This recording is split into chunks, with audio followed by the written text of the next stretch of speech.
BRK in depth. గగనతలంలో భారత్ మరోసారి చరిత్ర లిఖించింది. అందాల ఆకాశంలో భారతీయుల ఆనందాన్ని పొందుపరిచిన సమయం ఇది. తొలి భారతీయుడుగా శుభాంశు ఐఎస్ఎస్లో అడుగుపెట్టారు. అయితే ఇదివరకే రాకేష్ శర్మ అనే భారత వ్యోమగామి 1984లో గగనతలంలో అడుగుపెట్టారు. అయితే అప్పటికి స్పేస్ సెంటర్ లేదు. స్పేస్ సెంటర్లో అడుగుపెట్టిన తొలి భారతీయుడుగా అంతరిక్ష యాత్రలో సరికొత్త అధ్యయనానికి నాంది పలికింది. 140 కోట్ల మంది భారతీయుల ఆకాంక్షలు అంతర్జాతీయ అంతరిక్ష కేంద్రాన్ని తాకాయి. భారత అంతరిక్ష చరిత్రలో ఐఎస్ఎస్ను చేరిన శుభాంశు శుక్లా రికార్డు సృష్టించాడు. 39 ఏళ్ల శుక్లా ఐఎస్లోకి వెళ్లగానే దేశం మొత్తం విజయ గర్వంతో ఉప్పొంగిపోయింది. సంబరాలు నింగినంటాయి. ఫాల్కన్ 9 రాకెట్ ద్వారా భారత కాలమానం ప్రకారం బుధవారం మధ్యాహ్నం 12:01 బయలుదేరిన డ్రాగన్ వ్యోమ నౌక గ్రేస్ గురువారం సాయంత్రం 400 కిలోమీటర్ల ఎత్తున ఉన్న అంతర్జాతీయ అంతరిక్ష కేంద్రం వద్దకు చేరింది. సరిగ్గా సాయంత్రం 4:15 అంతర్జాతీయ అంతరిక్ష కేంద్రంతో డాకింగ్ ప్రక్రియ పూర్తయింది. దీనికి 2 గంటల కంటే తక్కువ సమయమే తీసుకుంది. అంతరిక్ష కేంద్రానికి చేరడానికి 14 నిమిషాల ముందు సరిగ్గా 4:01 ఐఎస్ఎస్ హార్మనీ మాడ్యూల్తో ఉత్తర అట్లాంటిక్ సముద్రంపై ఉండగా సాఫ్ట్ క్యాప్చర్ లక్ష్యాన్ని వ్యోమ నౌక సాధించింది.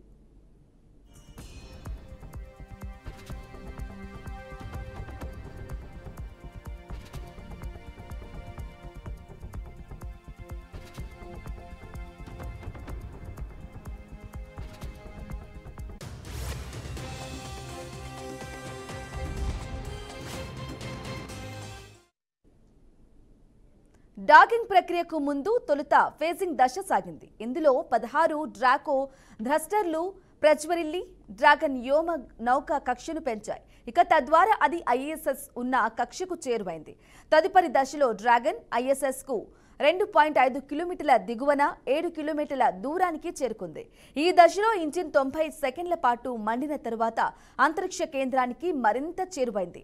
ముందు దశలన్నీ అత్యంత ఖచ్చితత్వంతో సాగటం వల్ల 220 మీటర్లు వే పాయింట్ 1, 20 మీటర్లు వే పాయింట్ 2 దూరంలో చేపట్టాల్సిన విన్యాసాల అవసరం తప్పింది. దీంతో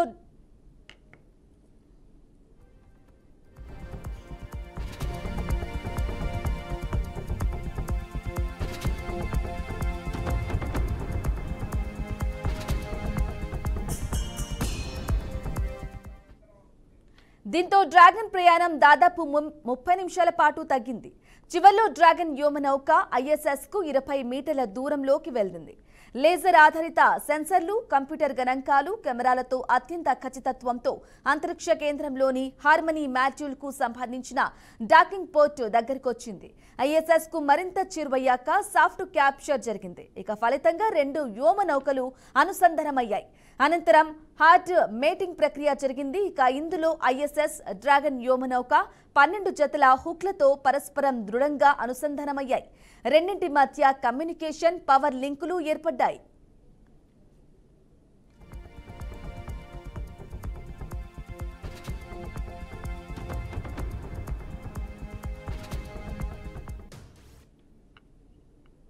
ఇక డాకింగ్ పూర్తయ్యాక లీకేజీ తనిఖీలు, ప్రెషరైజేషన్ ప్రక్రియల అనంతరం ఐఎస్ఎస్లోని 7 సిబ్బంది 5.44 కల్లా హ్యాచ్ ఓపెనింగ్ ప్రక్రియను పూర్తి చేశారు. ఆ వెంటనే 5.53కు Axiom 4 mission commander Peggy Whitson ఐఎస్ఎస్లోకి అడుగుపెట్టారు. ఆమె వెంట గ్రూప్ కెప్టెన్, భారతీయ ఫైటర్ పైలట్ శుభాంశు శుక్లా సరికొత్త చరిత్రను లిఖిస్తూ ఐఎస్ఎస్లో ప్రవేశించారు. ఆ తర్వాత మిషన్ స్పెషలిస్టులు పోలాండ్కు చెందిన ఇంజనీరు స్లావోజ్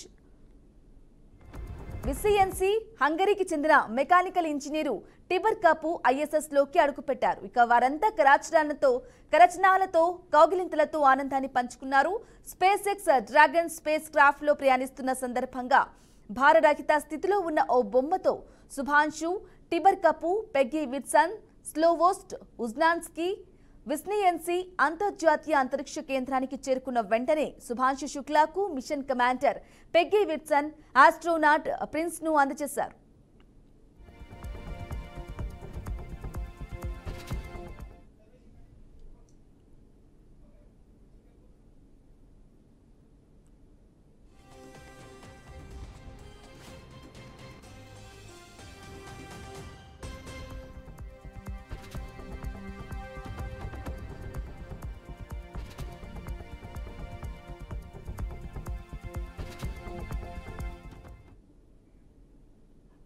అనంతరం శుక్లా స్పందించారు. ఐఆమ్ ఆస్ట్రోనాట్ 634 ఇక్కడ ఉండడం గర్వకారణం.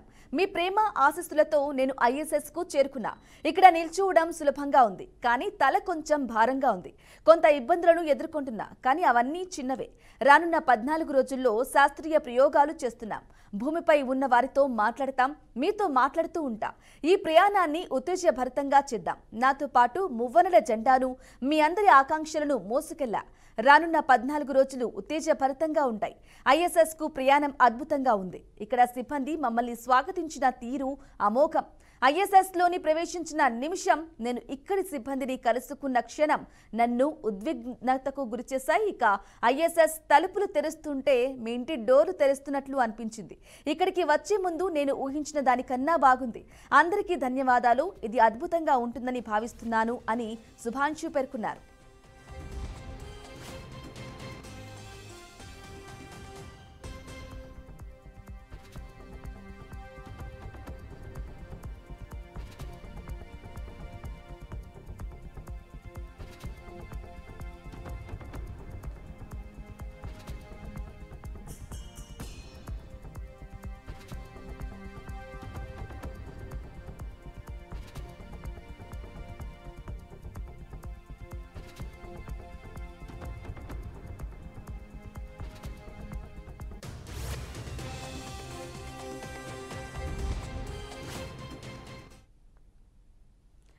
ప్రయోగం సమయంలో తీవ్రస్థాయి గురుత్వాకర్షణ బలాలను ఎదుర్కొన్నప్పుడు సీట్లో నుంచి తోసేసినట్లు ఉందని శుక్లా తెలిపారు. ప్రయాణం ప్రారంభమయ్యాక కొత్తగా అనిపించిందని వెల్లడించారు. ఆ తర్వాత అంతా నిశ్శబ్దంగా మారిపోయిందని, గాలిలో తేలుతున్నట్లు అనిపించిందని వివరించారు. ప్రయోగం ప్రారంభమయ్యాక తాను చాలాసేపు నిద్రపోయానని తోటి వ్యోమగాములు చెప్పారని తెలిపారు. పరిసరాలను చూస్తూ మైమరిచిపోయానని వెల్లడించారు. వ్యోమనాక అంతర్జాతీయ అంతరిక్ష కేంద్రానికి చేరడం, అందులోకి వ్యోమగాములు అడుగుపెట్టడాన్ని శుభాంశు శుక్లా తల్లిదండ్రులు, సతీమణి, కుటుంబ సభ్యులు, స్థానికులు లక్నోపూర్లోని సిటీ మాంటిస్పోరీ పాఠశాలలో ఏర్పాటు చేసిన కార్యక్రమంలో వీక్షించారు. యాక్సియం 4 మిషన్లో 5వ వ్యోమగామిగా వెళ్లిన జాయ్ అనే హంసబొమ్మ వ్యోమ నౌకలో భారరహిత స్థితికి వెళ్లగానే వ్యోమగాములు ముందు తేలియాడుతూ కనిపించింది. ఇది భారరహిత దశకు సూచిక. ఈ బొమ్మను శుభాంశు కుమారుడు కియాష్ శుక్లాకు ఇష్టమైన వన్యప్రాణుల నేపథ్యంలో రూపొందించారు.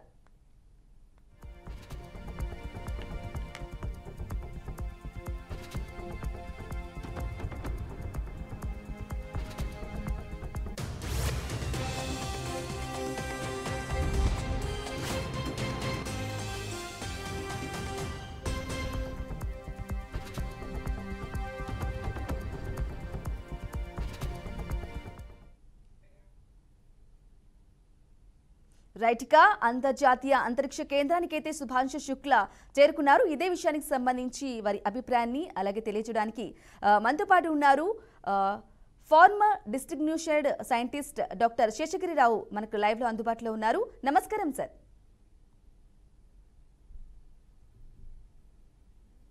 సార్, మీ ఆడియో మ్యూట్లో ఉంది, దయచేసి మ్యూట్ చేసుకోండి, అన్మ్యూట్ చేయండి. నమస్కారం అండి. శుభాంశు శుక్లా నిన్న 4:30 ఇంటర్నేషనల్ స్పేస్ స్టేషన్లో ప్రవేశించడం అన్నది అందరూ రియల్ టైం డిస్ప్లేలో వీక్షించారు.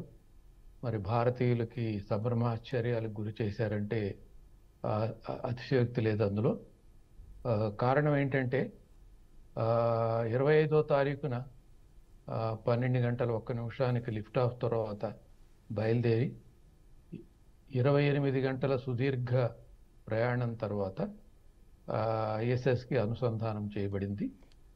ఈ అనుసంధానం చేయబడే లోపు ఈ 28 గంటల్లో ఏం జరిగిందని ఒకసారి చూసినట్లయితే మీకు 9 నిమిషాల 38 సెకండ్ల తర్వాత లిఫ్ట్ ఆఫ్ తర్వాత వాళ్ళు కక్షలో చేయబడ్డారు. కక్షలోకి ప్రవేశించే ముందు లిఫ్ట్ ఆఫ్ దగ్గర నుంచి ఆ 9:30 పాటు ప్రథమ దశ మండుతున్నప్పుడు ఒక రకమైన గురుత్వాకర్షణ శక్తికి గురవుతారు.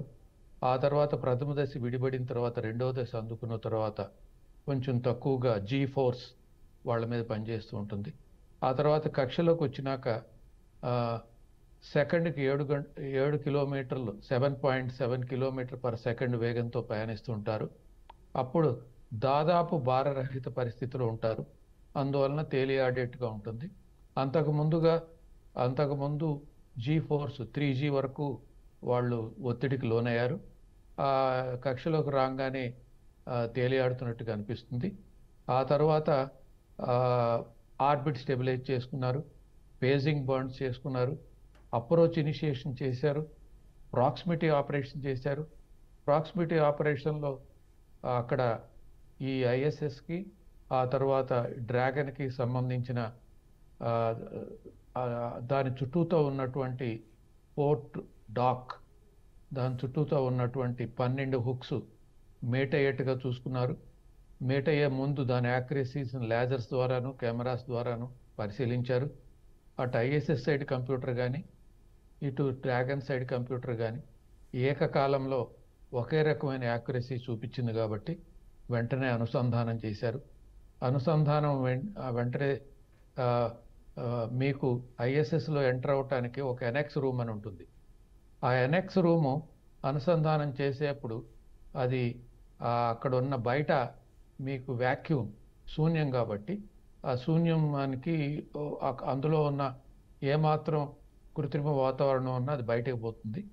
ఈ అనుసంధానం అయిన వెంటనే ఆ ఎన్ఎక్స్ రూమ్కు అనుసంధానం అవుతుందన్నమాట. ఈ హార్మనీ అనే పోర్ట్ ఉంది అక్కడ ఐఎస్ఎస్లో, హార్మనీ పోర్ట్ దగ్గర అనుసంధానం అయింది. అప్పుడు అనుసంధానమైన వెంటనే ఈ ఎన్ఎక్స్ రూమ్ని సమశీతోష్ణ స్థితికి పట్టుకొస్తారు. అంటే ఒక విమానంలో ప్రయాణం చేస్తున్నప్పుడు ఎటువంటి వాతావరణం కల్పిస్తారో కృత్రిమ వాతావరణం అలాంటిదే. ఎలాగో డ్రాగన్లో అలాంటి వాతావరణం ఉంది, ఐఎస్ఎస్లో అలాంటి వాతావరణం ఉంది. ఈ ఎన్ఎక్స్ టెంపరీగా ఎక్స్పోజ్ చేయబడింది కాబట్టి వ్యాక్యూమ్కి సీలింగ్ అయిన తర్వాత అక్కడ కూడా ప్రెషరైజేషన్ చేసి ఈ కృత్రిమ వాతావరణం మానవులు నివసించదగ్గ వాతావరణాన్ని తీసుకొస్తారు. తీసుకొచ్చిన వెంటనే కమ్యూనికేషన్స్ ఐఎస్ఎస్కి డ్రాగన్కి కమ్యూనికేషన్స్కి ఒక కనెక్టర్ ఉంటుంది, ఉంబ్లికల్ కనెక్టర్ అంటారు. ఆ ఉంబ్లికల్ కనెక్టర్స్ మేట్ చేయంగానే కనెక్షన్స్ ఏర్పడతాయి. దాంట్లో 4-5 రకాలు ఉంటాయి. కమ్యూనికేషన్స్కి ఒకటి, కంప్యూటర్స్కి ఒకటి, వాయిస్ వీడియోకి ఒకటి, పవర్కి ఒకటి, ఇలా అనేక కనెక్టర్లు ఉంటాయి. అన్నీ చేసుకున్న తర్వాత ఈ యొక్క కమ్యూనికేషన్స్ బాగానే జరుగుతున్నాయని తలచిన తర్వాత మెల్లగా డోర్ తీసుకుని ఎన్ఎక్స్ రూమ్లో ప్రవేశిస్తారు. ఆ తర్వాత ఐఎస్ఎస్లో ప్రవేశించారు. ఆ తర్వాత ఐఎస్ఎస్లో ఉన్న వ్యోమగాములు అక్కడున్న డోర్ను ఓపెన్ చేసి వాళ్ళకి స్వాగతం పలికారు. ఇది అత్యద్భుతంగా జరిగింది. ఎక్కడ ఎటువంటి చిన్న అంశంలో కూడా ఎటువంటి డౌటు రాకుండా జరిగిందనమాట. ఇది ఇలా జరగటానికి ముందే అందరం అనుకున్నారు. కారణం ఏంటంటే ఈ డ్రాగన్ అనే క్యాప్సుల్ దాదాపు ఇటువంటి డాకింగ్ అన్డాకింగ్ ప్రక్రియలు 40 సార్లు చేస్తున్నారు. 40 సార్లు చేసిన వ్యవస్థ కాబట్టి ఈ 41వ కూడా అత్యద్భుతంగా జరిగిందని చెప్పుకోవచ్చు. ఇప్పుడు వెళ్ళిన దగ్గర నుంచి ఇప్పుడు ఈ అనుసంధానం చేసేప్పుడు మనం అంతకుముందు అనుకున్నాం ఈ డ్రాగన్ క్యాప్సుల్ లేదా ఐఎస్ఎస్ కానీ భూమి చుట్టూతో తిరగటానికి 1.5 గంట పడుతుంది. అంటే ఒక సూర్యోదయం ఒక సూర్యాస్తమయం చూస్తారు. అంటే 45 నిమిషాలు వెలుగులో ఉంటుంది, 45 నిమిషాలు చీకట్లో ఉంటుంది. ఈ 45 నిమిషాలు వెలుగులో ఉన్నప్పుడే మీకు అనుసంధానం చేయబడింది. అనుసంధానం చేసిన వెంటనే ఒక గంటలో మళ్ళీ అది చీకటి వైపుకి పయనం సాగించింది. అంటే భూమి యొక్క షాడో అనమాట, అటు వెళ్తుంది అనమాట. కాబట్టి ఇది వెలుగులో చేశారు. ప్రతిసారి అలాగే చేస్తుంటారు. ఇప్పుడు ప్రవేశించిన తర్వాత మీరు చూసే ఉంటారు, ప్రెస్ కాన్ఫరెన్స్ చేశారు. అందరూ మరి ఫ్యామిలీ మెంబర్స్తో మాట్లాడారు, వాళ్ళ దేశస్తులతో మాట్లాడారు.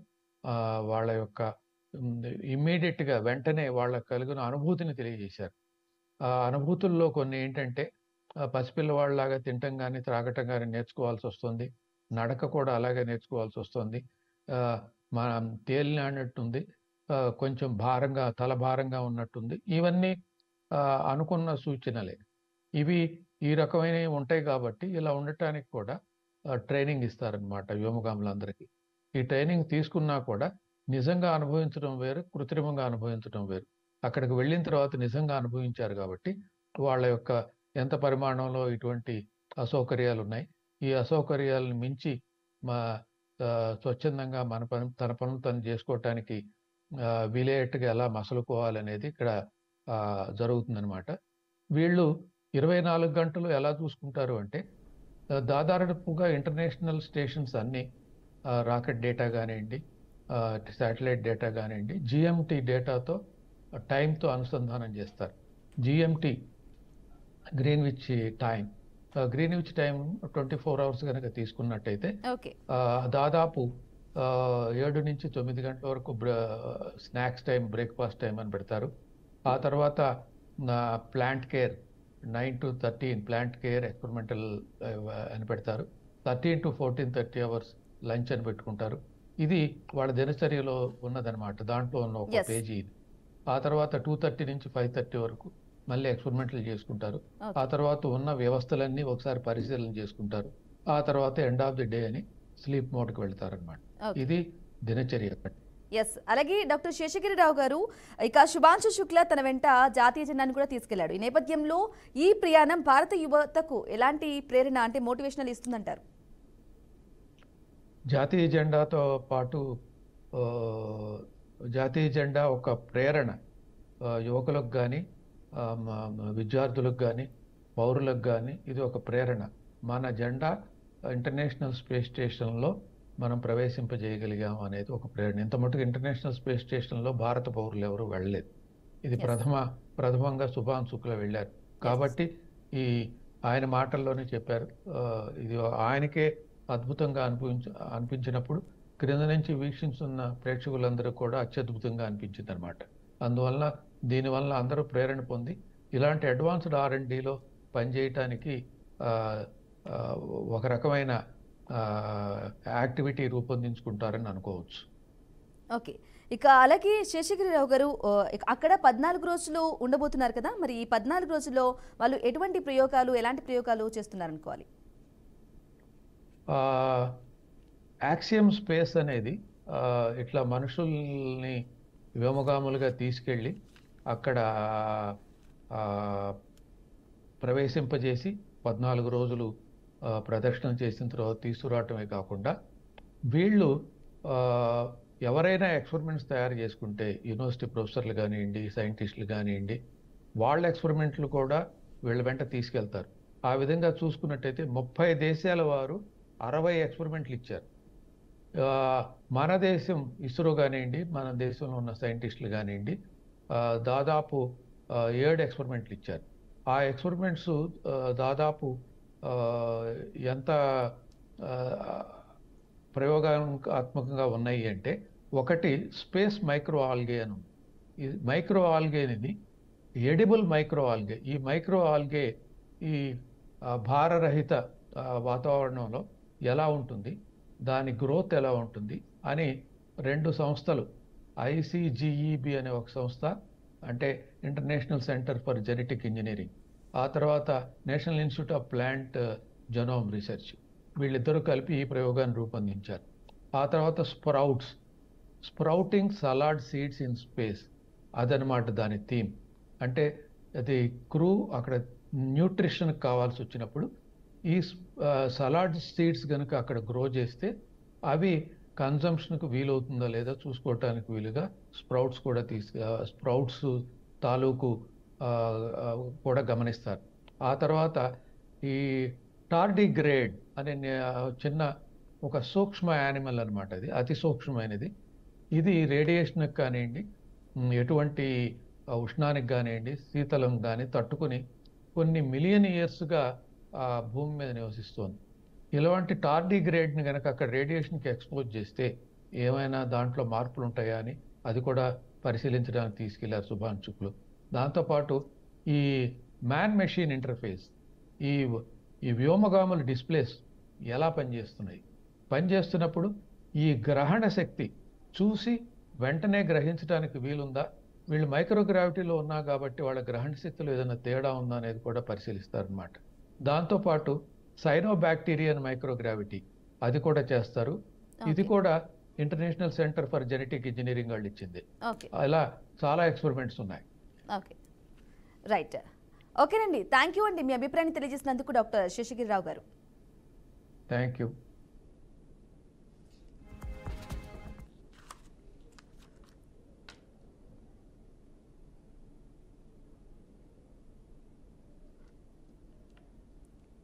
రైట్గా చూసుకోవచ్చు. నింగినంటిన ఆనందం అంటూ కూడా ఒక వార్తనైతే చూస్తున్నాం. ఇక శుభాంశు శుక్ల ఐఎస్ఎస్కి చేరుకున్న మొదటి భారతీయుడుగా అయితే చరిత్రకెక్కాడు. ఆనందం అందరిలోనూ కనిపిస్తుంది. ఇక గతంలోనూ రాకేష్ శర్మ వెళ్ళినప్పటికీ అంతరిక్షానికి, బట్ ఐఎస్ఎస్ అంటే అంతర్జాతీయ అంతరిక్ష కేంద్రానికి వెళ్ళిన మొదటి భారతీయుడు శుభాంశు శుక్ల అయితే రికార్డు సృష్టించారు. ఇది వాటి BRK in depth. Stay tune, keep watching BRK news Telugu సత్తా.